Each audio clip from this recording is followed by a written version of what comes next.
Hi, Caleb with Brownells here, and in today's quick tip, I'm going to be showing you how to do something I see a lot of people struggle with, and that is removing the pins on an AR-15 front sight gas block. So, if you've ever attempted this, you know it can be a little bit frustrating, and you may have actually done it and gotten them out, but still kind of damaged the area around the front sight gas block, and then that just became a source of perpetual frustration. So I'm going to show you how I do it. I've done more of these than I can count, and I've never not been able to get one off. So the first thing I want to talk about here is the actual pins themselves. So how this is set up, for those of you who aren't familiar, you have a pin right here, which you can see the head of there, and you have a pin in the back. And these pins go all the way through this gas block and through a cut on the barrel, which I'll show you once we get these pins out here. And something to also take note of is that one side of these pins, this one specifically, is larger than the other side, right? So you have your small side here and your large side here. And that right there should indicate these will only go out and in one way. I mean, you could probably get them out, but you're going to have a really hard time, and you're going to damage something, you're going to break a few punches. It's just going to be a terrible experience. So with that being said, we see the small side here, so we know that's the side we need to hit to get these out. So always hit the small side when you're taking them out. Now, Brownells has this handy dandy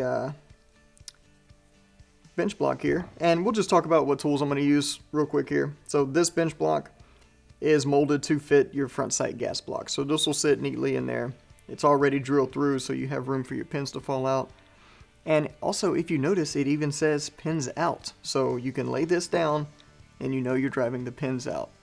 Now, there are some kind of oddball manufacturers out there, or somebody who was just having a off day in the assembly whatever factory, wherever, and they drove the pins in from the wrong way. So always do a visual check. If yours does not align with the pins out, then just flip it over and use the pins inside. That's no big deal. So just always go with what the pins are telling you and not with what the block's telling you. Alright, now let's talk about punches. I always have a set of Starrett punches on my bench, and these are the ones I'm going to use here. I'm only going to use 2 of them though. And this is probably the only time you're ever going to use your largest 5/16 Starrett punch. You'll probably never use this for anything else, if you're like me on the gun bench. Now, we're also going to have some safety glasses because eyeballs do not grow back.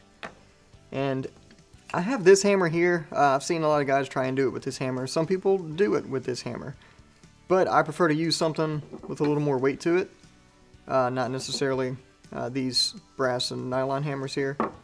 So I'll use something like this, or I even have like a blacksmith cross peen that I use, but these standard ball peens work just fine. And that's what we're going to be hitting our punch with. And of course, now we can get started. So my pins are positioned correctly, or driven in correctly, I should say. So I'm going to put them on the pins out and just press this into the block like so. Alright, so I'm going to take my largest punch, and before I start hammering on this thing here, the reason I'm using my largest punch is just because I want as much mass and energy going into these pins as possible. You see guys that try and match the punch size to the tip of the pins, and the top of these pins are rounded slightly. So what ends up happening if you're using the smaller one, it slips off. It either goes into your barrel, you put a scratch in your barrel, or you just put a bunch of half-moon shapes in the actual gas block itself, which is completely unnecessary. So just start with your largest punch. And I also did this for a number of years, just using a giant taper punch. I could just hit it once, and it was on its way out. So let's stop talking about hitting it and hit it. All right. So I'm going to position the punch on here. I'm going to do it upside down so you guys can see. And I'm not going to come all the way up so that the punch is partly contacting the contour on this gas block. I'm just going to put it right there on the bottom so that the only thing it contacts is the actual pin itself. We're going to make sure everything's flat against the bench here. And what I'm doing is I'm applying downward pressure pretty hard right now with these the fingers on this hand, just to keep that punch in place. And I'm just going to hit it. Alright, and it didn't move. I'm just going to keep repeating that process right there, and we'll get it out.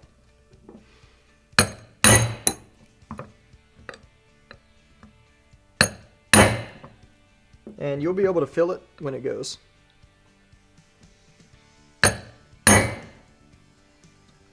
Yep, I felt it move that time. I'm going to give it one more hit. Alright, so now you can see that that pin is definitely sitting below the surface, or just at the surface on the top of the contour, than this pin back here. So you can see the difference there. Now, at this point, and yeah, notice how I used this flat punch, so all it did was seat flat with the surface and not actually dig into any part of the metal. Alright. Now, at this point is when we need to go ahead and change to our smaller punch here. So, just in your set of punches, grab one that closely matches the diameter of your pin. And this one's pretty close here. And this is the, this is a 1/8, so perfect. And from here, we just use some light taps. We don't need to hit hard again.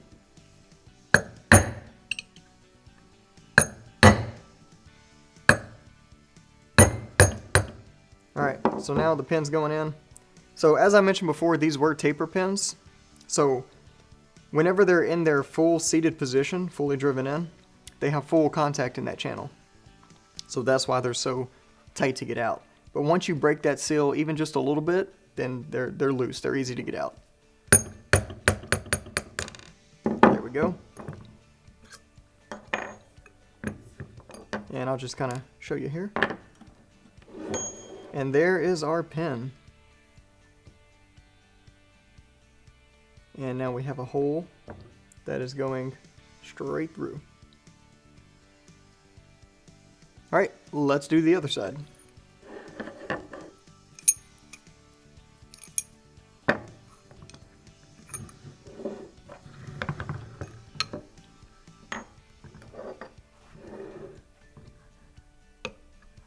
Same exact process. Downward pressure, and just give it a good tap. I felt that one move a little bit. Alright.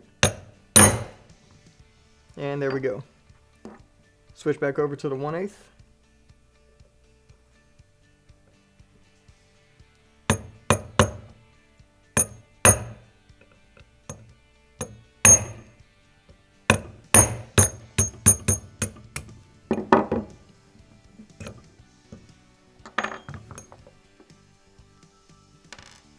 And there you go. Both of your pins are out. So at this point, your gas block is now on there loose. I'll go ahead and take off my glasses here. And you can just kind of wiggle it as you pull it off. It'll come right off. This piece right here is just stuck on there because of grease. There's our front sight gas block. Alright, our handguard end cap here. And now you can see the holes that are actually drilled through the barrel itself.